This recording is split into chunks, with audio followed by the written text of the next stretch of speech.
Bon et tendre Père Céleste, merci Seigneur pour cette sainte journée de sabbat. Merci que l'on puisse encore une fois se réunir librement pour te rendre gloire, pour te glorifier Seigneur, pour t'offrir un culte adorable. Seigneur, on te demande d'être avec nous, que ton esprit repose sur chacun d'entre nous et que ce soit toi qui sois l'officiant de ce culte. C'est au nom et par les mérites de ton Fils qu'on te le demande. Amen. Amen. On va lire Ésaïe, le chapitre 26, de 1 à 4 et 20, 21. En ce jour, on chantera ce cantique dans le pays de Juda. Nous avons une ville forte. Il nous donne le salut pour muraille et pour rempart. Ouvrez les portes. Laissez entrer la nation juste et fidèle. À celui qui est ferme dans ses sentiments, tu assures la paix, parce qu'il se confie en toi. Confiez-vous en l'Éternel à perpétuité, car l'Éternel est le rocher des siècles. Va, mon peuple, entre dans ta chambre et ferme la porte derrière toi. Cache-toi pour quelques instants, jusqu'à ce que la colère soit passée. Car voici, l'Éternel sort de sa demeure pour punir les crimes des habitants de la terre. Et la terre mettra le sang à nu. Elle ne couvrira plus les meurtres. Que l'Éternel bénisse sa parole.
Alors, bonjour à tous. Alors, on peut dire gloire à Dieu qui, malgré la pandémie, les règles que nous avons à subir présentement, nous permet de remplir 2 fois l'Église. Peut-être remplie à moindre capacité, mais on peut offrir 2 fois un culte à Dieu aujourd'hui. Alors, c'est une bénédiction. On est là. Tout concourt au bien de celui qui aime Dieu. Alors, présentement, aujourd'hui, on voit des pandémies, des feux de forêt, des inondations, des tremblements de terre, terrorisme, guerre, famine, pollution, réchauffement climatique, racisme, manifestations violentes. Nous vivons à une époque où il se passe de grands bouleversements mondiaux. Les gens sont de plus en plus insécures face à leur avenir ainsi que celui de leur famille. L'humanité se demande quel sera notre futur, quel sera son futur, et si les problèmes que nous vivons peuvent être surmontés avant qu'il ne soit trop tard. Alors, il y a beaucoup de gens qui élaborent différents scénarios pour se protéger et protéger leur famille ainsi que leurs proches. Présentement, les fabricants de bunkers personnels, d'abris antinucléaires ou autres, voient leur vente monter en flèche. On parle de plus de 1000% pour leur vente, les gens qui recherchent justement des abris personnels, des abris pour se mettre à l'abri de tout événement qui peut survenir. Les gens recherchent de plus en plus à être autosuffisants afin de ne pas dépendre d'un marché économique qui risque de s'effondrer à tout moment. La demande de propriétés à vendre en campagne explose. Et ici aussi au Québec, c'est la même chose. Et les prix de ces propriétés montent en flèche aussi compte tenu de la demande. Les survivalistes affirment que l'état des choses actuelles montre qu'ils avaient bien raison de se préparer pour un événement dramatique qui surviendrait à la fin et qu'il leur permettra de mettre à l'épreuve leurs talents et leurs connaissances, leurs compétences. Bref, le monde se demande comment il pourrait trouver un refuge, un sûr-refuge pour les temps difficiles qui pointent à l'horizon. Et j'ai une nouvelle pour vous.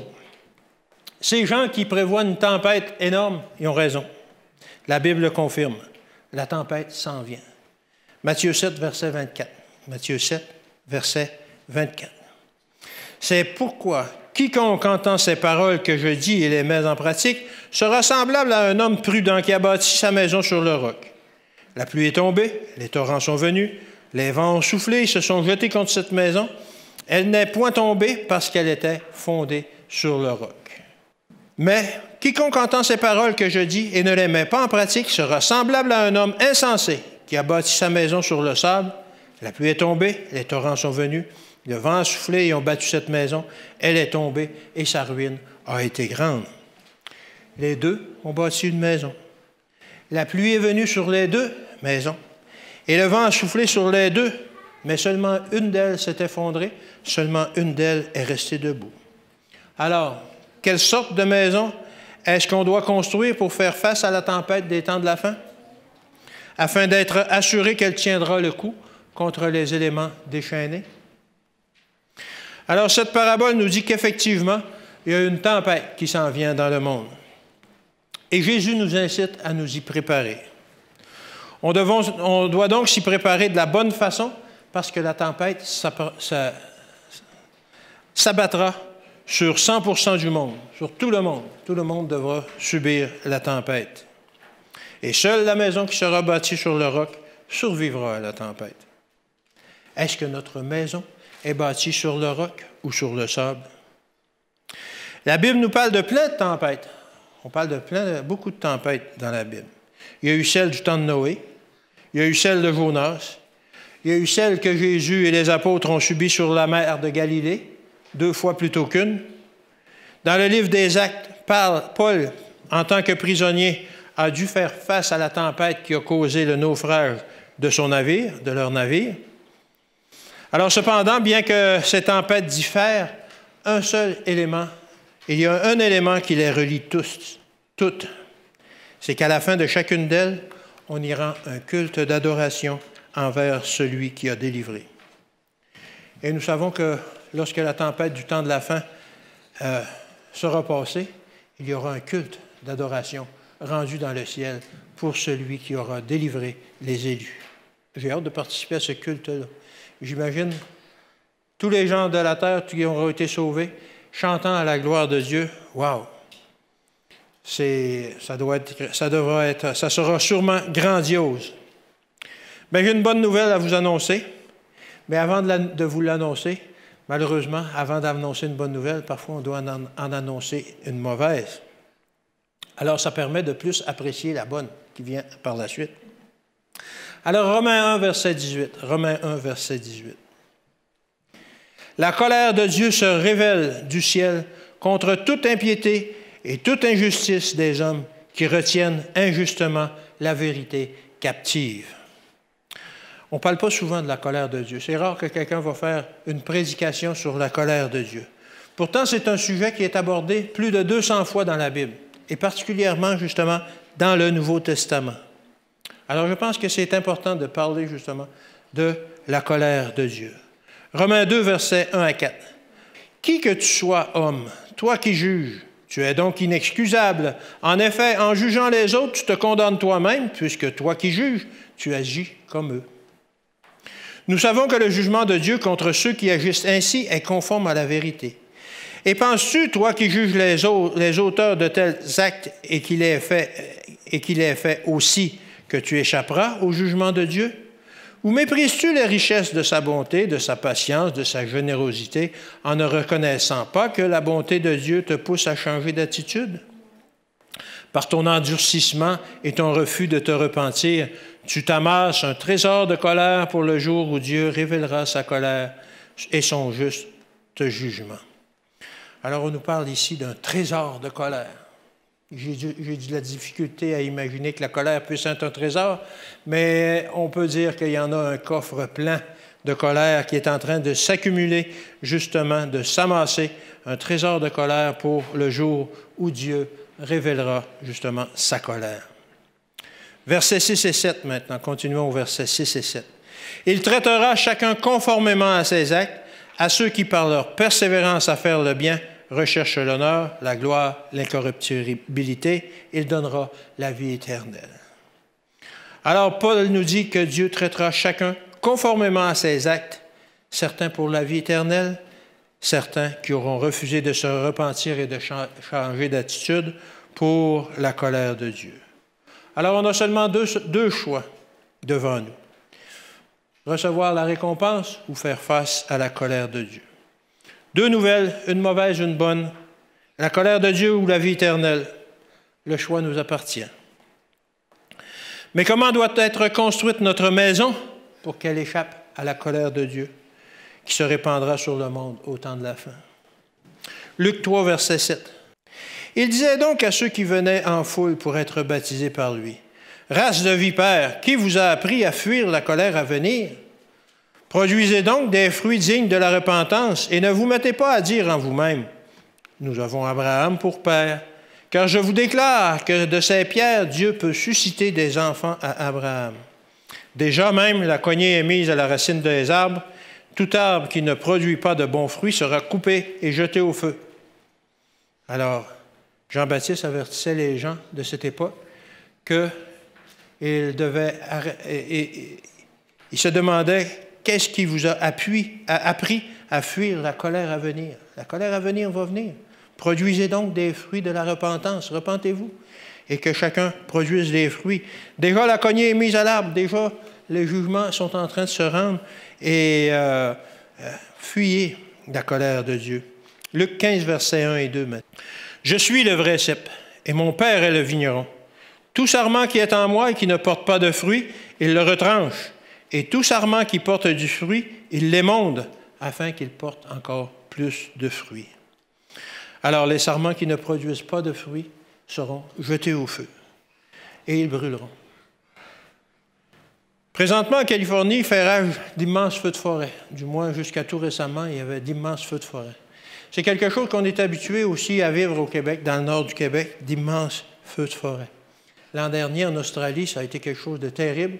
Les feux de forêt ont ravagé justement l'Australie. Et il y a eu beaucoup de pertes, etc., etc. Et lorsque de tels feux de forêt font rage, et les pompiers doivent aller justement pour combattre ces incendies. Heureusement, parfois, ils sont mal pris et le feu peut arriver qu'ils soient entourés de feu. Et heureusement, ils ont un abri à ce moment-là, un abri qu'ils peuvent justement déployer.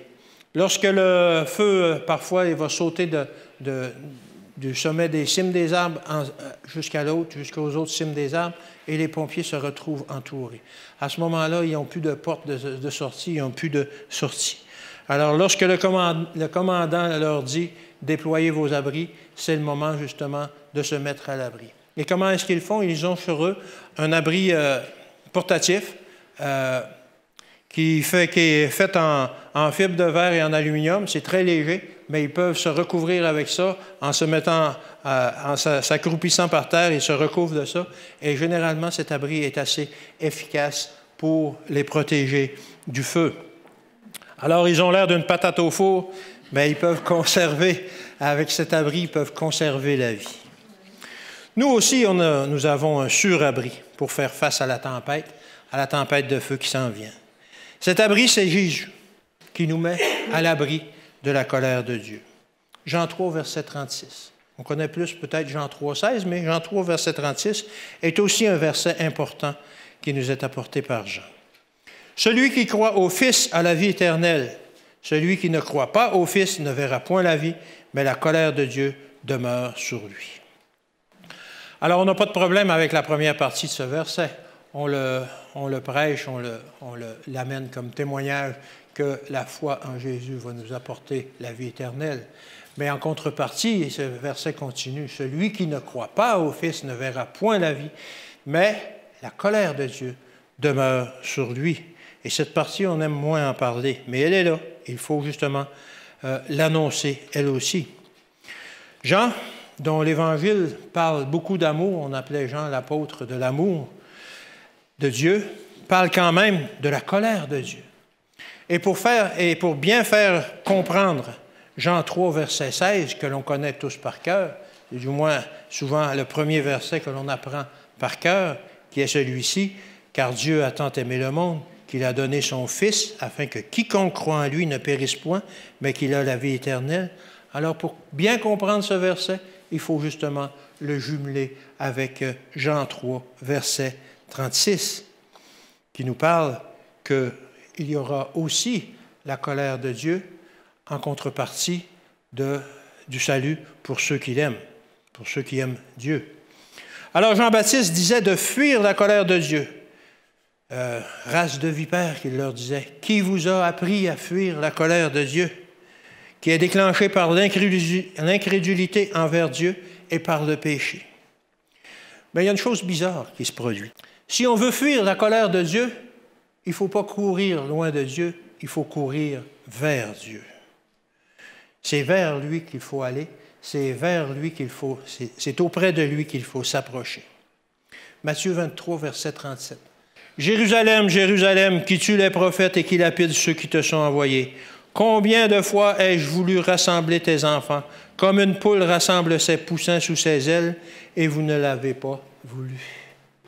Pour ceux qui ont été élevés un peu sur une ferme ou dans la nature, je ne sais pas si vous avez déjà vu une poule qui a des petits poussins, mais les poussins, lorsqu'elle sort le matin, pour nourrir ses poussins, les petits poussins s'éloignent, ils cherchent des graines, des petits vermisseaux, peu importe, pour se nourrir.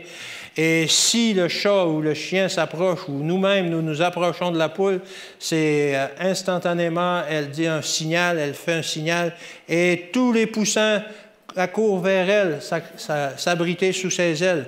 Parfois, il va y en avoir 10, 12, et en un rien de temps, ils disparaissent tous sous ses ailes. On n'en voit même plus un. C'est merveilleux de voir ça, c'est incroyable. Alors, Jésus a utilisé cette image de, justement, comment Dieu avait voulu appeler Jérusalem. Autrement dit, nous-mêmes, comment il veut nous appeler, comment il veut nous rassembler comme ses enfants. Comme une poule rassemble ses poussins sous ses ailes. Et vous ne l'avez pas voulu. Dieu appelle ceux qui sont rebelles.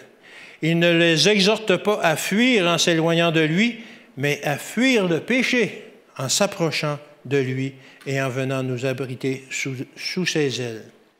Les poussant à court sous les ailes de leur mère lorsque survient le danger, on doit faire de même lorsque surviennent sur nous les attaques du malin. Fuir le danger, fuir la colère de Dieu, c'est d'accourir vers Dieu. Deux seules options, soit que nous accourions sous son aile, soit que nous demeurions exposés à sa colère. L'amour de Dieu est puissante, mais sa colère aussi. La colère de Dieu est puissante et terrible parce que le péché qui nous détourne de sa présence, et il n'aime pas ça, Dieu. Dieu est amour et Dieu veut rassembler tous ses enfants. Mais Dieu est bon, dirons-nous parfois. Ah, il ne détruira personne. Il va emmener tout le monde au ciel. C'est vrai que l'amour de Dieu, que Dieu est bon, mais il est juste aussi.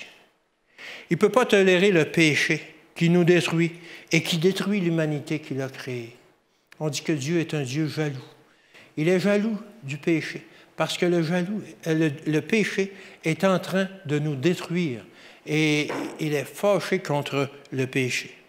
Il ne peut pas tolérer le péché qui nous détruit et qui détruit l'humanité qu'il a créée.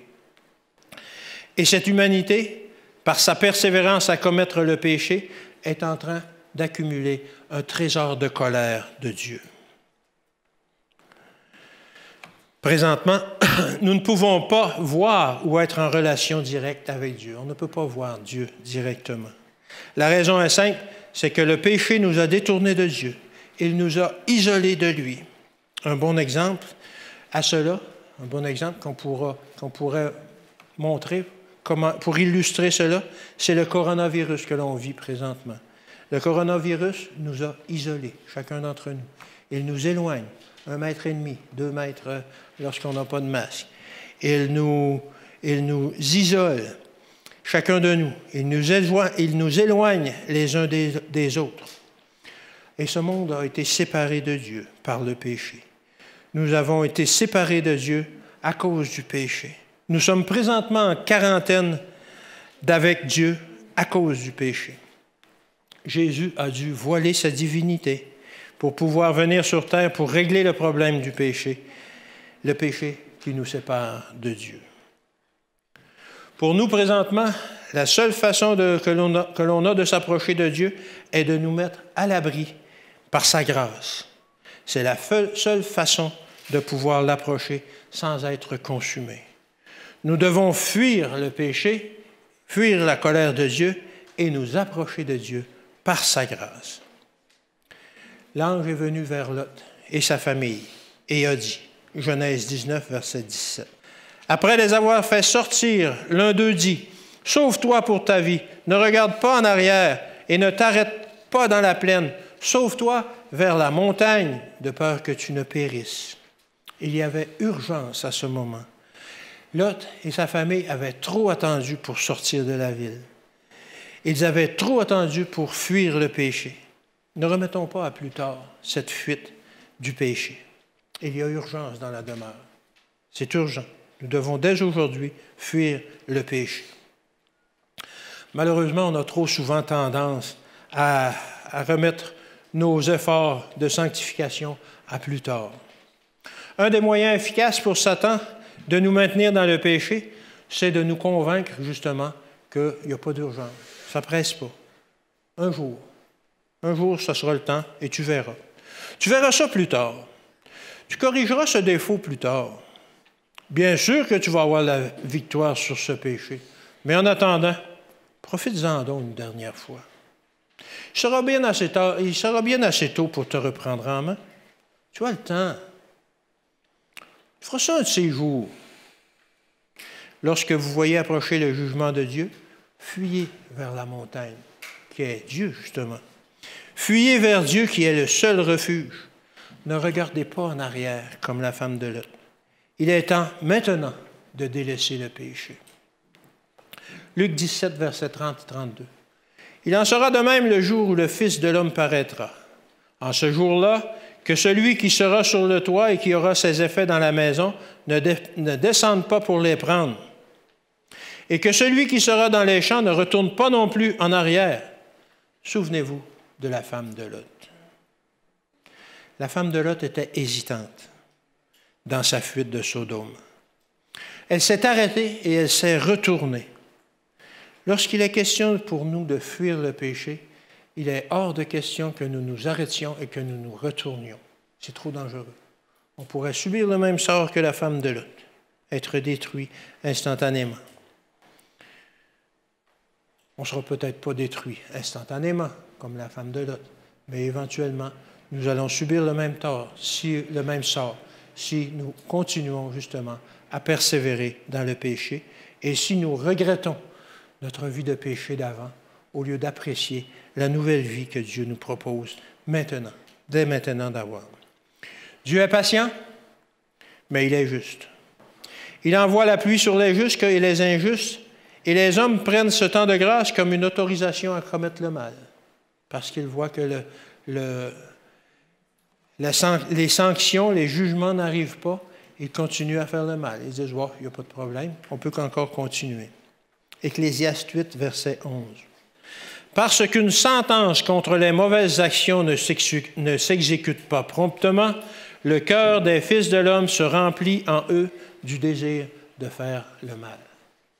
Alors Dieu fait pleuvoir sur les justes et les injustes disent, ben non, où est la rétribution? Il n'y en a pas.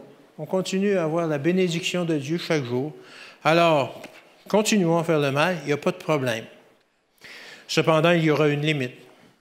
Jésus viendra mettre un terme au péché, et en ce jour se manifestera sa colère. La porte de la grâce, un jour, se fermera. Ce sera fini pour celui qui aura considéré qu'il pouvait continuer à pécher impunément, sans avoir à faire face à la justice de Dieu. Dieu est amour, mais Dieu est juste.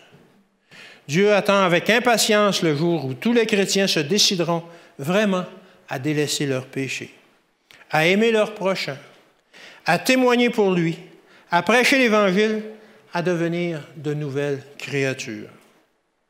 Qu'est-ce que la vraie repentance? La vraie repentance, c'est de détester le péché, se détourner du péché, cesser d'offenser Dieu par nos péchés, se saisir de sa grâce, par sa grâce et par la foi, accueillir le salut qui nous est offert et désirer mettre notre vie à son service.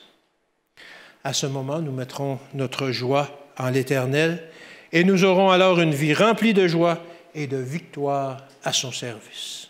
Dieu nous promet une vie de victoire et non une vie de défaite en disant « Oui, Dieu pardonne les péchés, donc je vais tomber encore. » Non, Dieu nous promet une vie de victoire et non une vie de défaite. Voici maintenant la bonne nouvelle. Apocalypse 11, verset 18. « Les nations se sont irritées et ta colère est venue, et le temps est venu de juger les morts, de récompenser tes serviteurs les prophètes, les saints et ceux qui craignent ton nom, les petits et les grands, et de détruire ceux qui détruisent la terre. » Alors la bonne nouvelle, c'est qu'il va y avoir un temps où ça va s'arrêter tout ça. Il va y avoir un temps où il sera le temps de récompenser les serviteurs, mais aussi un temps de détruire ceux qui détruisent la terre. Il y a deux sortes de récompenses. Celle qui est réservée pour ceux qui craignent le nom, son nom, et celle qui est réservée à ceux qui détruisent la terre. On voit aujourd'hui de plus en plus la terre souffrir, justement, la terre être de plus en plus détruite. Mais est-ce que c'est l'homme qui détruit la terre? Non, c'est le péché qui détruit la terre. Par l'entremise de l'homme, bien entendu, mais c'est le péché qui détruit la terre. Lorsque Jésus est mort sur la croix, on a vu la réaction de la création à ce moment-là, qui voyait son Créateur crucifié. La noirceur s'installa, il y a eu un tremblement de terre, le voile du temple s'est déchiré, alors il y avait vraiment quelque chose de spécial qui se passait. La création répondait au terrible sort qui était réservé à son Créateur. Dans la Bible, on trouve toutes sortes de tempêtes. Certaines sont de mauvaises tempêtes, mais certaines sont de bonnes tempêtes. Il y a eu la pluie sur Noé, mais il y a eu aussi la pluie sur Sodome. Deux sortes de pluie. Une était d'eau, l'autre était de feu. Mais dans les deux cas, cependant, Dieu avait préparé un plan pour que Noé et sa famille, ainsi que Lot et sa famille, puissent s'échapper. La différence entre les deux, c'est que Noé, qui vivait dans un monde dépravé, refusait de participer aux abominations qui y étaient commises, tandis que Lot et sa famille participaient au péché des gens qui les entouraient.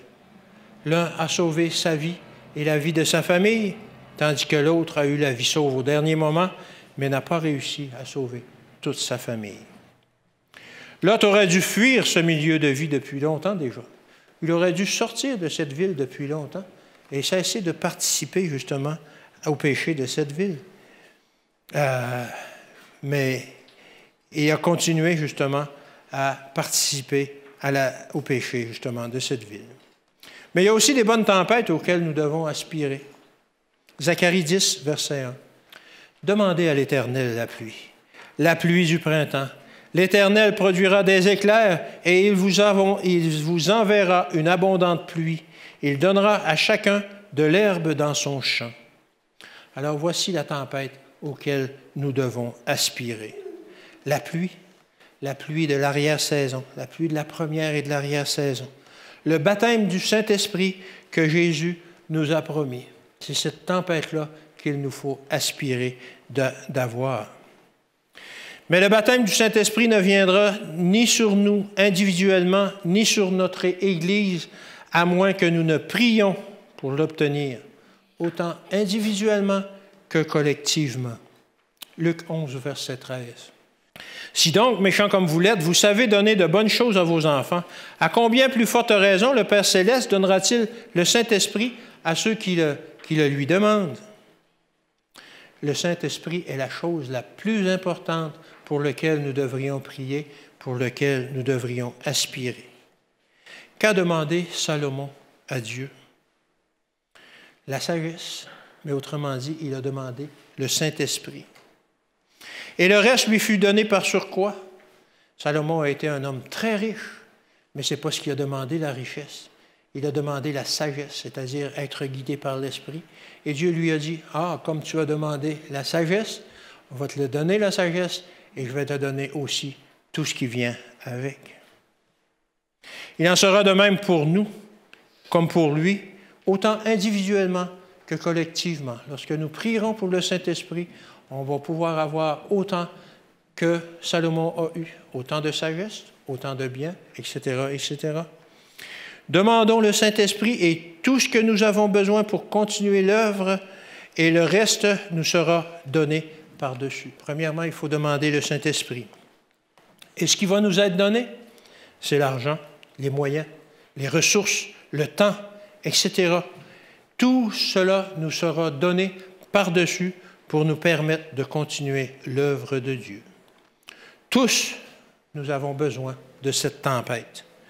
Nous avons besoin de cette tempête dans nos vies, autant individuellement que collectivement, pour continuer l'œuvre de Dieu et d'obtenir de grands résultats. En autant que nous abordions cette mission à genoux, par la prière. Si nous abordons notre mission à genoux, par la prière, et qu'on travaille avec l'aide du Saint-Esprit tout en étant inondés par la pluie de l'arrière-saison, il nous faut demander cette pluie, et il nous faut demander cette tempête dans nos vies. Le Saint-Esprit qui va nous pousser justement à aller de l'avant et qui va nous accompagner continuellement dans la mission qu'il va déjà préparer pour nous. Élie a prié une fois pour qu'il ne pleuve pas sur le pays. Et parce que le roi et le peuple s'étaient tournés vers les idoles. Et la pluie a cessé de tomber durant 3 ans et demi. Puis, il a prié pour que le feu descende du ciel. Ça a été une courte prière, mais justement, le feu est descendu du ciel pour consumer justement l'autel et le sacrifice. Ensuite, il a prié. Cette fois, il a dû prier 7 fois avant que la pluie ne tombe. Et la pluie tomba. Mais il n'y a pas eu une petite bruine, il n'y a pas eu une petite averse, il y a un déluge qui est tombé du ciel. Combien de fois devons-nous prier pour obtenir le Saint-Esprit? 1 fois, 7 fois, continuellement? chaque jour afin d'obtenir une ondée matinale et de pouvoir faire face aux activités vers lesquelles on va se diriger dans la journée? Je pense que c'est continuellement. Et si nous prions de telle sorte pour obtenir le Saint-Esprit chaque jour, probablement que comme Élie, nous serons nous-mêmes pris dans la tempête. Élie a été pris dans une drôle de tempête après avoir prié pour la pluie. Il en sera de même pour nous autres. Mais ce sera une tempête qui apportera quelque chose à l'œuvre de Dieu, qui apportera un sens à notre vie, mais qui apportera aussi quelque chose à l'œuvre de Dieu. Alors revenons à l'abri que nous devrions utiliser au temps de la fin. Plusieurs gens s'inquiètent de la pandémie. D'autres s'inquiètent au sujet de la crise économique qui pourrait survenir à tout moment. D'autres s'inquiètent pour leur survie et celle de leur famille. Ou d'autres encore s'inquiètent concernant leurs biens, comment ils pourraient les mettre en sécurité. Vous connaissez l'histoire de l'homme qui voulait mettre en sécurité une récolte surabondante que ses terres avaient produite et qui s'est dit, on va jeter à terre la grange, on va en bâtir une plus grande et comme ça je vais être à l'abri pour plusieurs années. Qu'est-ce que Dieu lui a dit? Insensé. Insensé de penser comme ça. Cette nuit même, ton âme te sera redemandée. Et à quoi servira tout ce que tu auras amassé?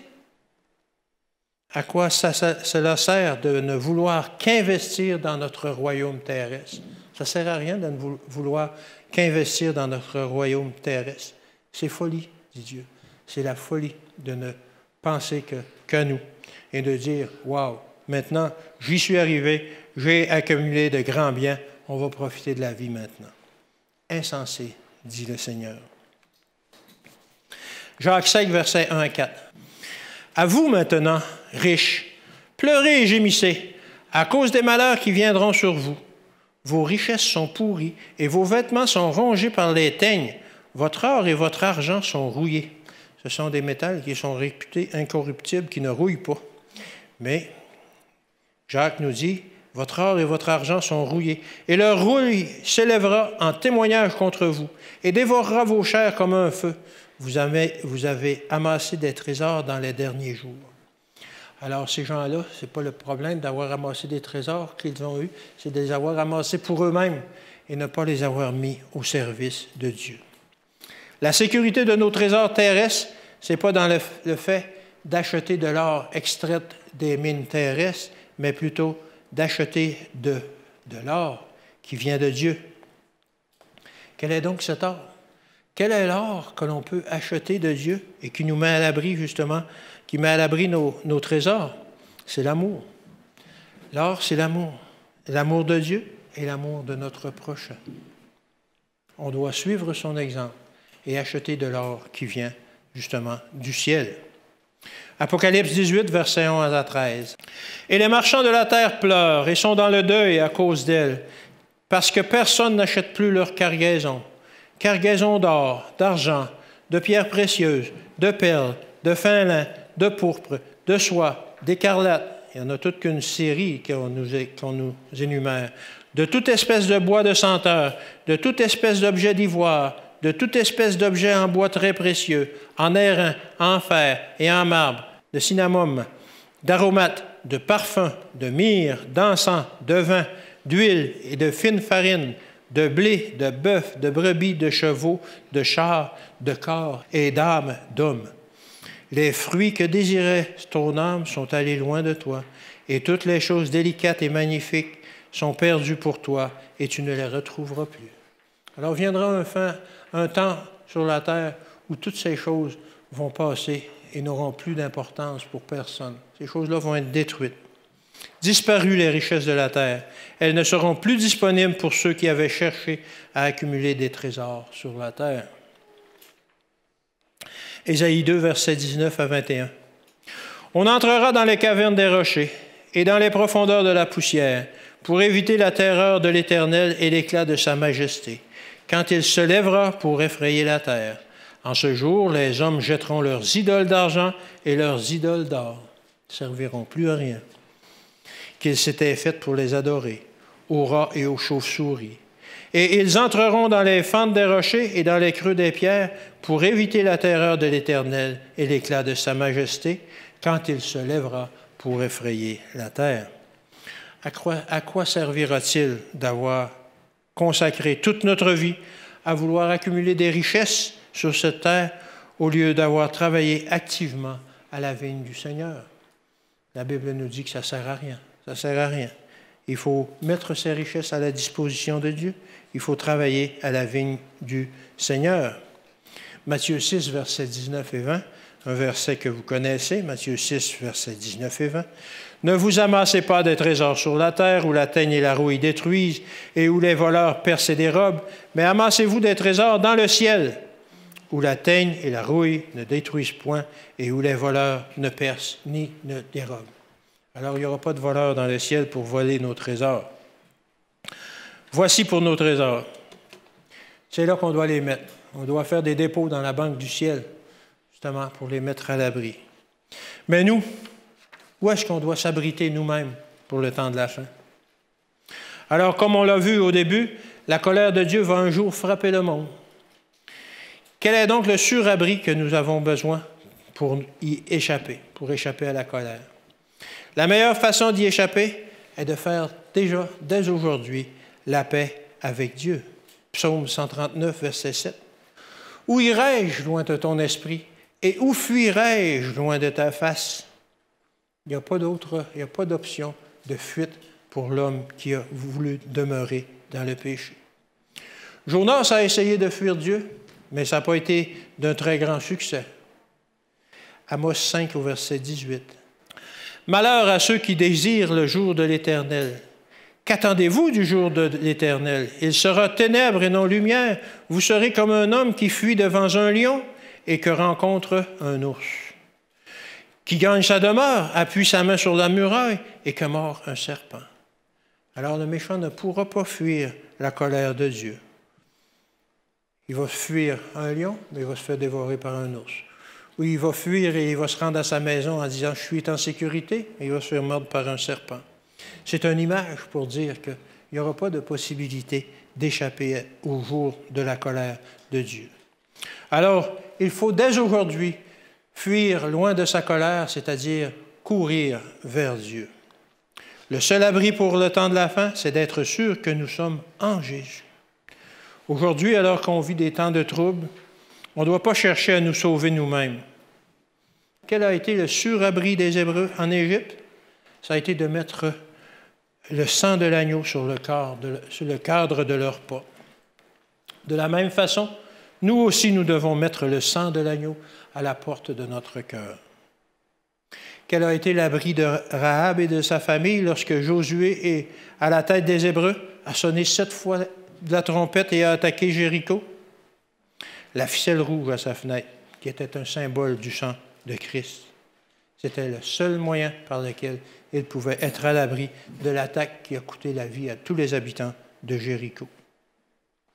Apocalypse nous parle aujourd'hui des 7 trompettes qui vont sonner comme d'un avertissement de la venue du temps de la paix. Le sang de l'agneau est notre seul abri pour survivre au temps de la fin. Ésaïe 26, versets 1 à 4. On l'a lu tout à l'heure, et j'aime à le relire. « En ce jour, on chantera ce cantique dans le pays de Juda. Nous avons une ville forte. Il nous donne le salut pour muraille et pour rempart. » Il s'adresse ici aux gens qui seront sauvés. « Ouvrez les portes, laissez entrer la nation juste et fidèle. À celui qui est ferme dans ses sentiments, tu assures la paix, parce qu'il se confie en toi. Confiez-vous en l'Éternel, à perpétuité, car l'Éternel est le rocher des siècles. » Et versets 20-21 maintenant. « Va, mon peuple, entre dans ta chambre et ferme la porte derrière toi. Cache-toi pour quelques instants, jusqu'à ce que la colère soit passée. Car voici, l'Éternel sort de sa demeure pour punir le crime des habitants de la terre, et la terre mettra le sang à nu, elle ne couvrira plus les meurtres. » Mais nous, qu'est-ce qu'il nous dit? Rentre dans ta chambre. Laisse passer ce mauvais moment durant lequel Dieu va purifier la terre, et après il va nous accueillir, comme on l'a vu dans le verset 1 à 4. Alors l'Éternel est le rocher des siècles. Il est notre ville forte. Il est notre rempart, notre surabri. L'Éternel délivre celui qui se cache sous ses ailes. Je vous invite à vous lever pour le cantique de consécration, qui est le numéro 115, la trompette a retenti.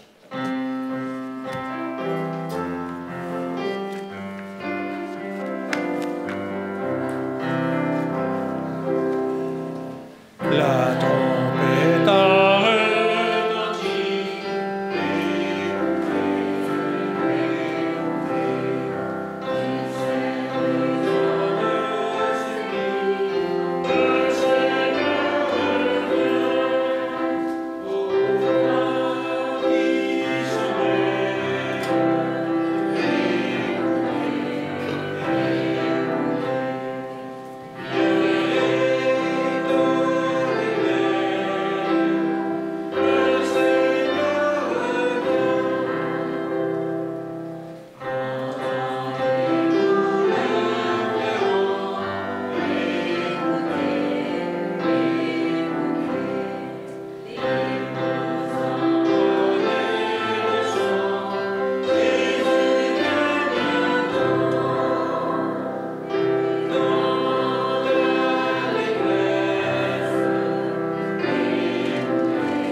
Prions.